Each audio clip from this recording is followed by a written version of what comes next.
그래라. 중2 학생 치고는 참 너의 대화 수준이 너무 높아 선생님이 즐겁구나. 내일의 주인공은 바로 너이죠. 어렵고 복잡한 입시를 쉽고 재미있게 풀어주는 입시 비타민 방송 이주TV 김세영입니다. 오늘 제 옆에는 분당 수의학원의 입시 소장님이자 이주의 컨설턴트로 계시는 강석 소장님께서 나오셨습니다. 반갑습니다. 안녕하십니까. 네. 오늘 외모가 많이 좋아지신 것 같습니다. 화장해서 그렇습니다. 이게 저는 참 불만인데 저는 두껍게 칠해주는 것 같고 소장님은 얇게 칠해주신 것 같아요. 네. 그러니까 오해는 하지 마시고요. 제가 얼굴이 큰 게 아닙니다. 화면이 그렇게 나오는 겁니다. 제가 앞에 앉아 있어요, 사실은. 자, 오늘은요, 중학생들과 고등학생들이 5월 달에 놓쳐선 안 되는 일들 어떻게 준비해야 될 것인가에 대한 이야기를 좀 해보려고 해요. 그런데 사실 중학교 부모님들께서는 중1에 우리 애가 학교에서 하는 게 없는데 시험도 한 번밖에 안 보거나 또는 아직도 안 보는 지역도 종종 있는 것 같고요. 2번 다 보는 지역도 있고. 근데 사실 초등학교를 갓 졸업한 지 얼마 안 돼서 중학교 1학년은 아직도 애기한 것 같고 중2쯤 되니까 이제 시험을 막 시작하니까 시험 치기에 급급하고 근데 아이 시험을 잘 봤다고 했는데 수행평가까지 합쳐지고 나니까 성적이 안 나오는 친구도 있고 수행평가까지 포함하고 나니까 시험은 못 봤는데 의외로 A가 나오는 친구도 있고 그렇습니다. 그래서 이런 것들에 대해서 우리 아이가 중학교 1학년에 올라가고 2, 3학년에 올라갔을 때 중1, 중2, 중3 이렇게 사례별로 학년별로 어떤 일들을 부모님께서 준비시켜 주실 수 있는지에 대한 이야기를 잠시 나눠보도록 하겠습니다. 자, 일단 중학교 1학년 아이들 좀 보신 적 있으신가요? 중학교 1학년을 접할 일은 그렇게 많지는 않아요. 근데 이제 중학교 1학년은 올해부터 이제 자유학년제가 거의 없어지고 자유학기제 시작되는 시도가 좀 많이 있고, 요거는 이제 2학기 때 지필평가를 보는 곳들이 굉장히 많이 있습니다. 물론 요 지필평가 형식도 사실은 학교장 재량이라 선원 수령 비율을 굉장히 크게 확대시킨 곳도 있고, 뭐 기말고사만 보는 곳도 있고 한데요. 지금 이제 1학년 1학기 자유학기제를 보내고 있는 학생들 같은 경우에는 정말 뭐 입학한 지 얼마 안 돼가지고 그냥 별 생각 없이 그냥 다니고 있을 거예요. 근데 이 1학년 1학기 때 본인 스스로를 좀 이해하고 본인의 시각을 갖는 좀 연습을 하는 것이 중학교 2학년, 3학년을 넘어 이제 고등학교 때 가서도 굉장히 크게 굉장히 달라지거든요. 이제 그런 준비, 또는 독서, 뭐 진로 이런 것들에 대한 시각을 조금씩 좁혀가는 것이 좀 중요할 것 같습니다. 그러게 자유학기제라고 하면 사실 자신의 꿈, 어떤 끼 이런 걸 찾자는 게 원래 기본 목표였고 네. 그다음 뭐 꿈길 뭐 이런 사이트가 있는데 거기 가면은 뭐 체험 활동 할 수 있는 곳, 직업 체험 할 수 있는 곳 이런 거 굉장히 박근혜 대통령께서 많이 만들어 놓으셨었어요. 그때 자유학기제가 그냥 커지기 시작했죠. 맞아요. 네. 그리고 지역에 있는 여러 저명 인사들 또는 공공기관과 합심해서 아이들이 체험할 수 있는 곳도 있고 그리고 진로교육원 이런 데서 직업 체험을 하는 곳도 있긴 한데 실제로는 활동 자체가 좀 유명무실하다라는 느낌이 강하죠. 아이들이 갔다 와서 체험하는 게 뭐 제과제빵, 아니 뭐 네일아트, 뭐 애니메이션 그림 한번 그려보기 이런 것들이 많아서 그렇죠. 내 진로가 그쪽이 아니고 관심이 없는데도 불구하고 그냥 이런 거 갔다 오니까 시간 낭비인 것 같다 해서 애들이 오히려 진로에서 멀어지는 현상이 막 발생하는 것은 아닌가라는 좀 걱정도 좀 되더라고요. 알겠습니다. 그리고 이제 부모님, 그러니까 중학교 1학년 같은 경우에는 아이의 어떤 생각이나 주도적인 어떤 활동보다는 이제 부모님의 의견 또는 또 노력에 의해서 좀 좌우지되는 경우도 많이 있는데요. 특히나 이제 혹시 특목자 사고를 좀 목표로 하시는 분들은 좀 일찍부터 1학년 1학기부터 1학년 때 지필평가가 거의 없고 자유학기제다 보니까 그때부터 이제 동아리 활동 또는 탐구 활동의 기초가 되는 활동들, 독서라든지 아니면 간략한 보고서 작성이라든지 아니면 에세이라든지 이런 것들을 좀 준비시키는 경우도 꽤 보이고 있습니다. 아까 말씀하신 것 중에 이제 뭐 수행평가와 뭐 독서 이런 말씀하셨는데 독서도 중학교 때이니만큼 입시랑 약간 좀 무관하잖아요, 대부분 그렇죠. 학생들이. 네. 그러니까 진짜로 아이 손잡고 서점에 가서 읽고 싶은 책이 뭔지, 그러니까 뭐 만화책 코너에 있다고 하더라도 만화책 중에 무엇을 보고 싶은지. 그러니까 어떤 아이는 테니스 만화를 보는 친구도 있고, 네. 어떤 아이는 뭐 다른 무슨 그 QED라고 해서 뭐 증명하는 뭐 탐정 이런 쪽을 보는 친구도 있고 그러니까. 그 아이들의 관심은 그런 거에서부터 사실은 넓은 분야에서 나중에 학년이 올라갈수록 점점 좁아진다고 보이는데 부모님들께서는 아이가 좋아하는 게 너는 뭐냐? 그래서 탁 콕 집어 말하기를 원하시기 때문에 오히려 진로에 대한 어떤 부담감이 생겨서 부모님과 대화가 더 어려워지는 것은 아닌가 하는 생각이 좀 들어요. 그렇죠. 진로를 좀 강요하는 것이 저는 일종의 약간 폭력이다. 생각하는 폭력. 네. 편이긴 합니다. 이제 왜냐하면 성인들도 한 달 뒤에 꿈이나 진로가 바뀌는 것도 되게 다반사인데 아이한테 너는 이것이 되라 아니면 무엇을 정해라 라고 하는 것보다는 아이의 이제 지적 호기심이 어디로 흘러가고 있게 이제 도와주게 하는 것이 이제 부모의 역할이라고 생각하고요. 그다음에 이제 독서 활동 같은 경우도 개인적으로는 이제 독서를 하는 것도 굉장히 중요하긴 하겠지만 한 뒤에가 제일 중요하다고 생각을 해요. 책을 읽고 이제 덮은 채로 이제 끝나는 게 아니고 책을 덮고 책을 다 읽고 그것을 부모님과 대화를 한다라든지 생각을 공유한다라든지 아니면 아이가 정말 짧게라도 A4 반장짜리더라도 그 책에 대한 느낌을 계속 써내려가는 것들이 그것이 오랫동안 남고 그것이 계속 쌓여가지고 본인의 어떤 독해력이라든지 아니면 세상을 보는 관점, 자신을 보는 관점들을 좀 깊게 성찰할 수 있는 계기가 되는 것 같습니다. 그러니까 이거는 중1, 중2, 중3까지도 다 공통으로 중학교 때 준비할 수 있는 내용 중에 하나인데 책을 읽고 나서 자, 이 책에서 기억에 남는 한 문장을 적으라고 할 거니까 읽으면서 정말 무엇이니? 라고 물어봤을 때 답할 수 있도록 신경 쓰면서 읽어라. 이것만으로도 아이들은 굉장히 좋아지는 것 같고요. 그 한 문장을 왜 마음에 닿았어? 왜 기억에 남았어? 라는 질문을 하기 위해서 부모님도 이렇게 훑어서라도 좀 읽어보시고 해야지 이제 중1, 중2, 중3 올라가면서 어머님들 생각하시는 뭐 그런 거 있잖아요. 중2병. 사실 중2병은 저는 잘 모르겠어요. 학원 입장에서는 아이들이 중2에 정말 극심한 반항기가 온다 이런 걸 잘 못 느끼겠어요. 왜냐면 학원에서는 좀 더 편안하게 아이랑 대화를 할 수 있기 때문인 것 같아요. 근데 댁에서도 만약에 학생과 편안하게 대화하는 그런 분위기가 만들어진다면 그런 중2병 이런 것도 없어질 거고 그런 거의 시작이 아마 독서 이런 쪽이 되지 않을까라는 생각을 합니다. 그리고 아이들이 처음으로 이제 교내 대회 이런 거에 참가를 하기 시작하잖아요. 그렇죠. 네. 그런 걸 할 때도 어떤 준비사항 같은 게 있을 거 아닙니까? 교내 대회 같은 경우는 사실은 또 이제 뭐 고입에 직접적으로 영향이 있는 곳은 사실 영재학교밖에 없지만 교내 대회를 적극적으로 참가하는 그 버릇, 그 준비하는 그 습관들이 사실 향후에 크게 남는다고 생각을 해요. 근데 교내 대회도 이제 학교마다 좀 다르긴 한데 보통 5월은 과학의 달 행사를 하는 중학교들이 굉장히 많이 있습니다. 가정의 달 아닙니까? 가정의 달인데 학교 내에서는 이제 가정의 달과 이제 과학의 달 행사들을 많이 하게 되는데 그때 이제 교내 대회를 많이 하거든요. 교내 대회를 할 때 그냥 뭐 참가하는 것도 굉장히 좀 중요한 거지만 무엇을 하는지, 무엇이 필요한지, 평가 기준은 무엇인지, 그렇게 위해서 나는 무엇을 어떻게 준비하고 어떻게 차근차근 해나갈 것인지 계획을 먼저 세우는 것이 굉장히 중요하고요. 그 교내 대회 어떤 수상 여부와 상관없이 그렇게 계획하고 실행하고 실패하더라도 왜 실패했는지 분석하고 그 실패한 것을 또 하지 않게 나아가는 그 과정들이 굉장히 중요할 것 같습니다. 그러니까 교내 대회랑 수행평가 두 가지를 딱 놓고 보면 수행평가는 오히려 중학교 수행평가는 굉장히 단순하게 선생님들께서 어떤 조건을 주시기 때문에 근데 그렇게 아이들이 뭔가 고민하고 이럴 만한 여지는 없는 것 같아요. 근데 교내 대회는 부모님과 같이 뭐 이거 자료도 찾아보고 네 의견도 정리해보고 하는 그런 과정들이 좀 더 깊어질 수 있거든요. 그런 것들이 고등학교 수행평가의 예행연습이 되는 것은 아닌가라고 그렇죠. 생각이 됩니다. 고등학교 수행평가는 정말 중학교 때랑은 정말 판이하게 다르거든요. 그러니까 그런 연습들을 좀 해놓는 것이 중요하겠죠. 그러니까 1학년은 자유학기제에서 아이가 진로를 찾을 거로 예상하지 마시고 댁에서 독서를 통해서 대화를 하시면서 아이의 진로가 크게 어느 방향이구나 라고 본인이 캐치하는 그런 걸 가졌으면 좋겠다라는 생각이 들고요. 두 번째는 교내대회 참가를 통해서 부모님도 같이 조금씩은 아이에게 어떤 방법을 누군가는 알려주셔야 되거든요. 같이 검색도 해보고 레포트도 작성해보고 산출물도 제작하고 이런 것들을 통해서 고등학교를 예행연습하는 이런 준비 과정으로 삼을 수 있다라고 기억하시면 좋겠다는 좋은 말씀 감사드리면서 중2로 넘어가면 약간의 달라짐이 있죠. 또 중2는 이제 본격적으로 고입에 성적이 들어가는 학년의 시작이기도 하고요. 이제 5월 초가 되면 이제 중간고사가 끝나게 되죠. 중간고사 끝나게 되고 이제 희비가 좀 엇갈리게 되긴 합니다. 이제 부모님이랑 좀 많이 싸우는 시기이기도 하고요. 근데 그 중간고사가 한 학기의 성적은 중간고사, 기말고사, 수행평가 합산이기 때문에 보통 중학교마다 다르지만 A등급 90점 이상이면 A등급이잖아요. 정확히는 89.5점 이상이 이제 A등급이긴 한데, A등급이 과목별로 뭐 적게는 25%에서 뭐 많게는 정말 40몇 %인 과목들도 있어요. 그러니까 저는 개인적으로는 어떤 A등급이면 됐지라기보다는 그러니까 원점수를 목표로 내가 왜 틀렸는지, 틀리지 않기 위해서 어떻게 해야 되는지에 대한 중간고사에 대한 피드백이 첫 번째로 좀 중요하다고 생각합니다.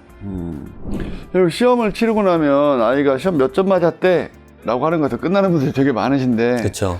근데 아직 중학생이잖아요. 뭐 물론 다수의 아이들을 제외한 어떤 극히 일부분은 뭐 다른 학교로 지역의 학교를 간다던가 지역에 있는 어떤 비평준화 또는 뭐 자사고, 특목고 이런 데 가기 위해서 성적이 필요한 친구들 분명히 있을 겁니다. 있겠지만 대부분의 부모님들 아이들의 한정해서 얘기를 살짝만 좁혀본다면 이 친구들이 시험이라는 것이 내가 공부하는 습관을 점검하고 내가 공부했던 방법을 점검하는 그런 계기로 삼는다라는 이미지를 중학교 때 가지고 있어야 돼요. 근데 고등학교 올라가서 그걸 시작하려면 굉장히 늦어지거든요. 그러니까 중학교 때부터 그런 거를 물론 학원에서도 충분히 다 준비를 많이 해주시겠지만 댁에서도 그런 걸 한번 챙겨 보신다면 자 네가 공부를 이렇게 했고 이런 과정을 거쳐서 이렇게 했으니까 화내지 마시고요. 네, 이런 과정을 거쳤기 때문에 이런 게 좀 부족했으니까 이렇게 한번 해볼까?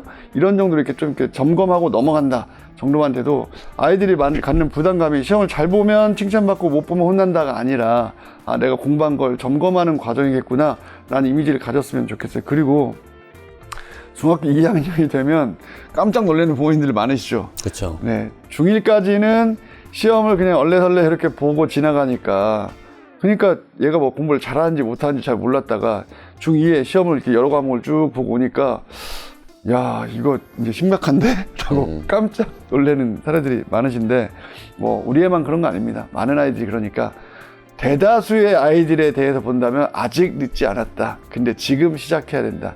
요거 하나 꼭 말씀드리고 싶고요. 네. 그렇죠. 그 중간고사를 보고 나면 그 아이들이 항상 하는 말이 있죠. 이제 알았는데 실수해서 틀렸다라든지.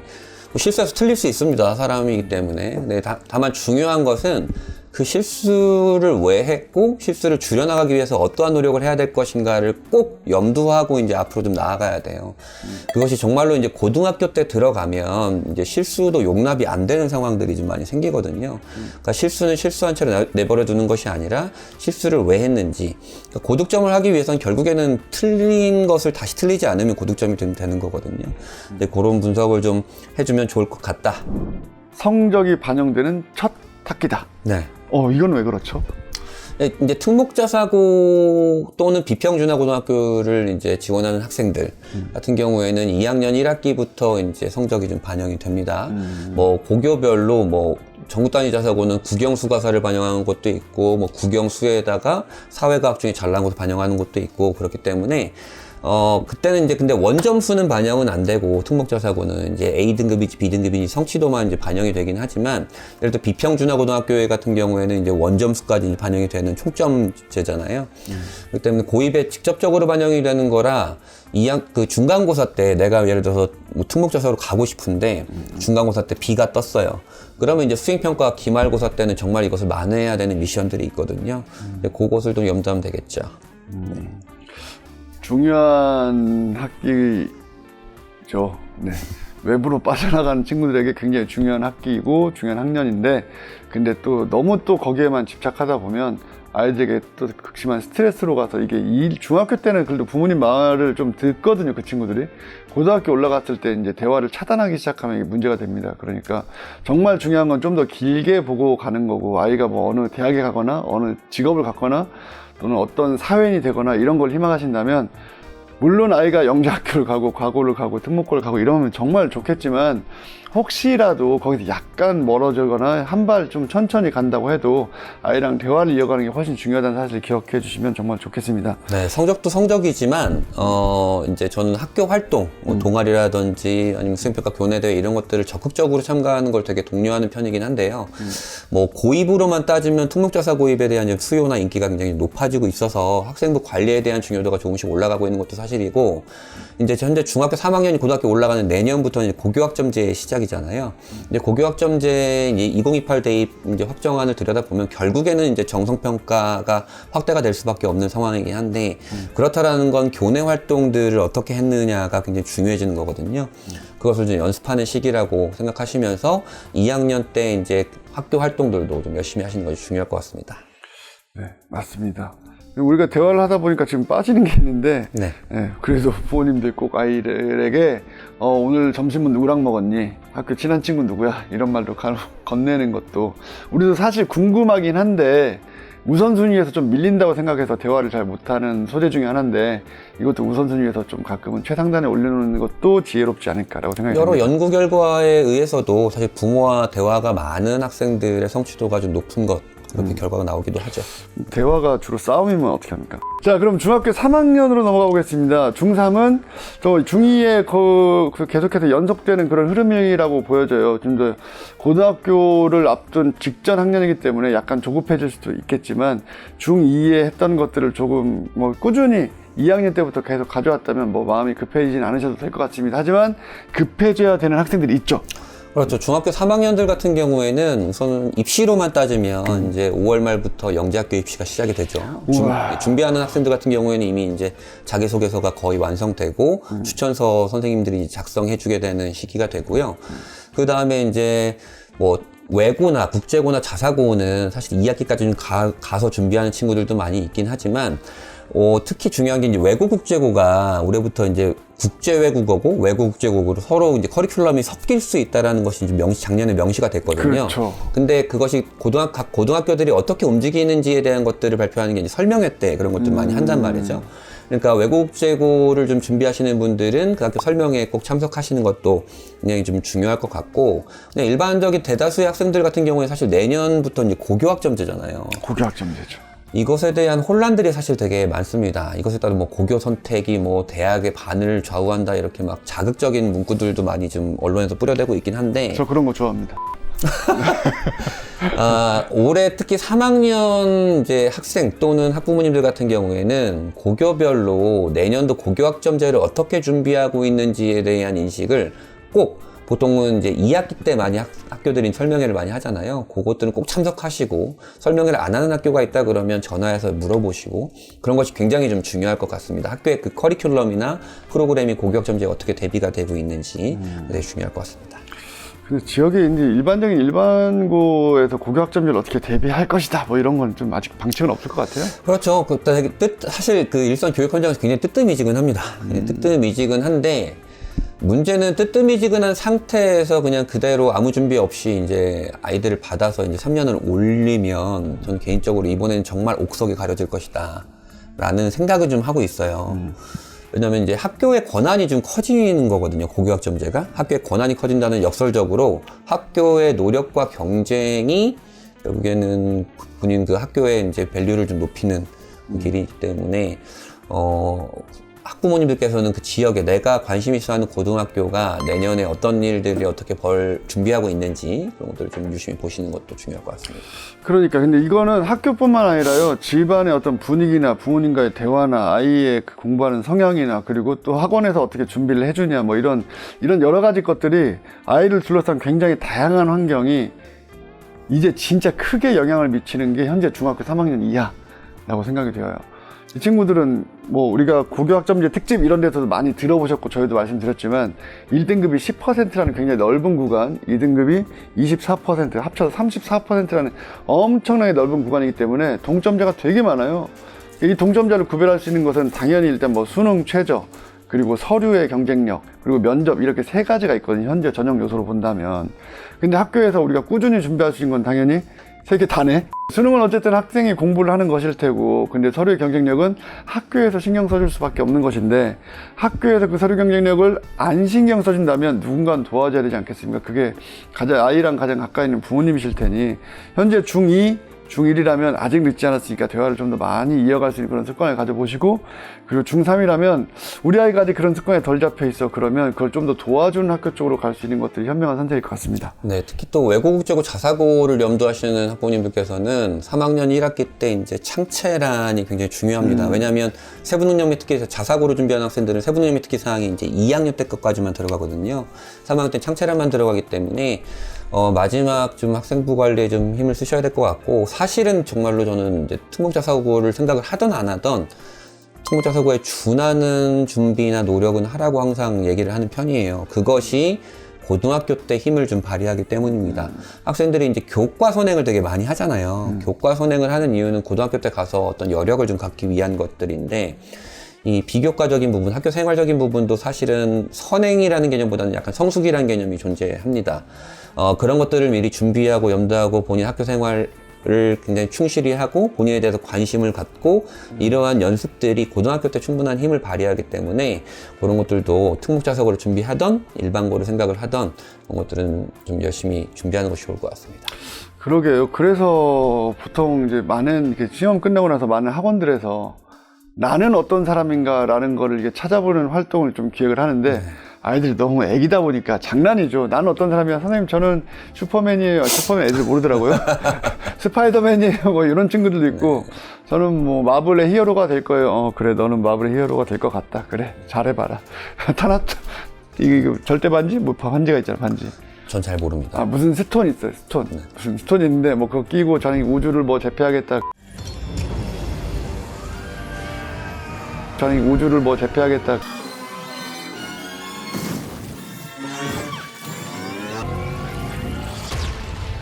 뭐 그거 끼고 저는 우주를 뭐 제패하겠다 그래라. 중2 학생 치고는 참 너의 대화 수준이 너무 높아. 선생님이 즐겁구나. 근데 이걸 진짜 진지한 분위기에서 자신에 대해서 고민해보는 기회를 갖는 것은 정말 중요합니다. 그거의 끝판왕이 누구냐? 바로 자기소개서죠. 그렇죠. 네, 자기소개서를 적어보면 내가 학교를 9년째 다니고 있는데 사실은 나에 대해서 진지하게 고민해 본 적이 없고 깊이 공부해 본 적이 없고 이렇구나. 동아리 활동 뭐 이런 거에서 또 학교에서 이루어진 여러 가지 수행평가나 대회나 수업 시간이나 이런 거에 대해서 내가 학교에 수동적으로 끌려가기만 했지 능동적으로 한 경험이 별로 없구나라는 걸 아이가 깨닫기만 해도 고등학교 올라가기 전에 마음의 준비로 충분히 좋을 것 같아요. 자기소개서 쓰기 시작하면 아이들이 정말 멍해집니다. 그러니까 무엇을 어떻게 해야 될지도 모르겠고 내가 뭘 했는지도 기억이 안 나고 내가 뭘 좋아하는지도 잘 모르고 뭘 써야 될지 모르거든요. 사실은 이런 것들은 깊이 고민하는 버릇, 그 다음에 그거 생각을 정리하는 버릇을 들여온 아이들이 사실은 되게 좀 술술 좋은 글을 좀 써내려 가는데요. 이건 다시 중학교 1학년으로 내려가서 그때부터 그러한 어떤 버릇이라든지 습관들을 들이면 고교 입학에 뭐 특목자사 고입엔 가장 중요한 것이기도 하고 더 나아가서 이제 고등학교 때에도 글쓰기 버릇이 이제 굉장히 중요할 것 같습니다. 그리고 그 친구들이 고등학교 올라가면 내가 뭘 좋아하고 무엇을 공부하고 싶고 어떤 분야를 알고 있다라는 것만 해도 나머지 수행평가를 할 때 진짜 크게 도움이 되거든요. 딱 그것만 알고 있다고 해도. 그렇죠. 네, 그러니까 저희는 집에서 댁에서 아이랑 같이 자기소개서를 한번 써보자. 이것도 재밌겠네요. 네. 딸아, 아빠랑 같이 자기소개서를 썼구나. 써보지 못해서 미안하다고 하려고 했는데 써봤네요. 자, 그럼 여기까지 중학교 1학년, 2학년, 3학년이 5월 달에 꼭 했으면 좋겠는 일들 가정에서 실천하기 어려운 것들을 저희가 말씀드리진 않았거든요. 그러니까 꼭 댁에서 실천을 꼭 해보시고 아이와 함께 인생을 진로를 찾아가는 멘토로서 부모님이 되시기를 강력히 기원하겠습니다. 아이들이 릴스 보는 시간 반을 줄인 다음에 그 반 동안 대화만 하셔도 사실 되게 이게 좀 어렵습니다. 밥은 안 먹어도 릴스는 봐야 되는 자극을 제외한 시간이 가만히 생각하는 시간이 3, 4분, 5분, 10분 되는 친구들이 진짜 부족합니다. 자, 그런 능력을 기를 수 있도록 하기 위해서 대화 많이 하시고 같이 독서하는 시간도 가지시고 그리고 자기소개서도 한 번은 꼭 써보시면 정말 좋을 것 같습니다. 네, 그러면은 오늘 중병 컨텐츠 좋은 말씀, 조언 감사드리면서 우리 5월을 시작하는 중1 학생들을 위한 덕담 한마디로 마지막 인사 가름하겠습니다. 뭐 덕담이랄 것까지는 없고요. 덕담이니까 할아버지 같다. 이제 중학교 이제 입학 후에 이제 2달 지나가지고 뭐 아직은 잘 감이 안 오긴 할 텐데 조금씩 사실은 내가 누구인가를 고민하는 것이 더 중요해지는 시대이자 또는 입시이자 삶인 것 같습니다. 그러니까 내가 누구인가, 내가 무엇을 좋아하고 싫어하는가, 뭐 더 나아가서는 그런 것들을 좀 메타인지라고도 하는데요. 그런 것들은 사실 독서나 생각하는 버릇에서부터 좀 시작을 하니까 어떤 무조건 뭐 문제를 잘 풀고 뭐 이런 것도 중요하겠지만 좀 깊게 고민하는 버릇을 좀 해나갔으면 하는 중학교 1학년이 됐으면 좋겠습니다. 네, 감사합니다. 20살이 된 아들이 그 질문을 하더라고요. 아빠, 나는 뭘 하면 좋을까라고 해서 인공지능이 세상의 모든 일자리를 대체할 시대가 멀지 않은 것 같다, 아들아. 그러니까 뭘 해도 힘들 테니까 그냥 좋아하는 일을 했으면 좋겠고, 네가 지금까지 좋아한다고 생각했던 바로 그 분야가 정말 좋아하는 걸 일단 체크해보고, 그게 아니면 내가 좋아하는 것이 무엇이 있을까 많은 곳을 돌아다녀보고 친구들과 대화하고 해보거라. 운동도 좋고, 다만 핸드폰은 손에서 좀 떨어뜨려 놓고 생각하는 습관을 가졌으면 좋겠다 라는 조언을 했던 것이 강석 소장님 얘기와 가장 맞닿아 있는 것 같아서 마지막 마무리 인사로 드렸습니다. 감사합니다. 이거 아시죠? 좋아요, 구독, 알람 설정. 자, 이주희TV 좋아요, 구독, 알람 설정.